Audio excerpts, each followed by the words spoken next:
વર્ષથી ફરજ બજાવું છું. ડૉક્ટરની બેદરકારીથી યુવકના મોતનો આક્ષેપ છે, હકીકત શું છે ને આપનું શું કહેવું?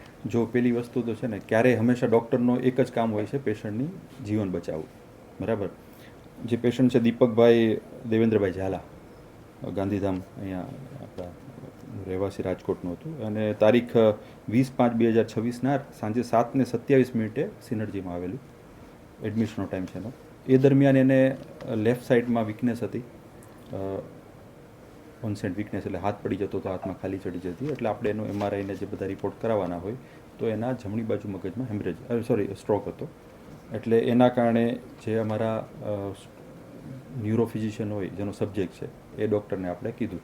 એટલે ન્યુરોફિઝિશિયનની અંદર એડમિટ થયા. જે તે સમયે ત્યારે પણ એમને બીજી પણ કમ્પ્લેન હતી, એટલે ચેસ્ટ પેન હતું, એટલે એમાં ECG કાઢ્યું હતું, એ નોર્મલ હતું. અને અહીંયા કમ્પ્લેન થતી હતી, એટલે એના માટેની કેરોટિડ ડોપલર કરાવ્યું છે. તો એમાં પણ એને 70% બંને બાજુ જે મગજને સપ્લાય કરતી નસ હતી એ 70% બ્લોક હતી. બરાબર. સો એ રીતે ડાયગ્નોઝ થયું. એના પછી પેશન્ટને ICUમાં આપણે રાખ્યું. એટલે ગઈકાલે પહેલાંની જૂની બીમારી હતી થોડી કિડનીની, એનું ક્રિએટ પણ જે તે સમયે નોર્મલ હતું, પણ કાલનું થોડું વધારે હતું. એટલે આપણે મગજની જે DSA કહેવાય એન્જિયોગ્રાફી એ કરવાનો પ્લાન હતો, પણ એ માટે થોડું એમ હતું કે એક દિવસ હજી ખામી ક્રિએટ નોર્મલ થાય પછી કરીએ, તાકી એને કિડનીને ઈજા ન થાય. સો એટલા માટે. અને ગઈકાલે પણ થોડો એમનો માઇનર ચેસ્ટ પેનની કમ્પ્લેન હતી, એટલે ગઈકાલે આપણે ઇકો કરાવ્યો. એટલે કાર્ડિયોલોજિસ્ટ ડૉક્ટર તેજસ પંડ્યા છે અમારા, MD-DM કાર્ડિયોલોજિસ્ટ, હવે ઇકો કર્યો. એટલે ઇકો એકદમ સદંતર નોર્મલ હતો એમનો. એમની રિપોર્ટ બધું આપણે પોલીસ ડિપાર્ટમેન્ટ આવ્યું છે, અને CD વગેરે, એટલે એ પણ નોર્મલ એકદમ હતું.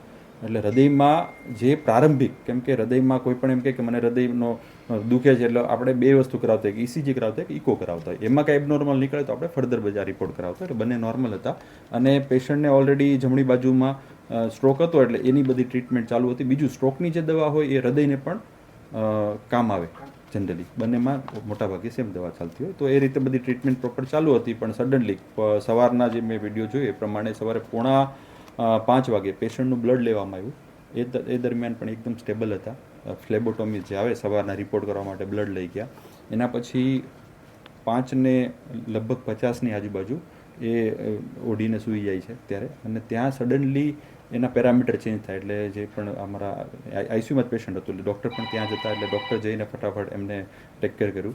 અને અમારા ડૉક્ટર વાસુદેવ કરે છે, ક્રિટિકલ કેર સ્પેશિયાલિસ્ટ, એ આવી ગયા. હવે ઇન્ક્યુબેટ કર્યું અને પેશન્ટને વેન્ટી ઉપર રાખ્યું, CPR આપ્યું. લગભગ 20 મિનિટ સુધી CPR આપ્યા પછી પણ પેશન્ટ રિવર્ટ નહોતું.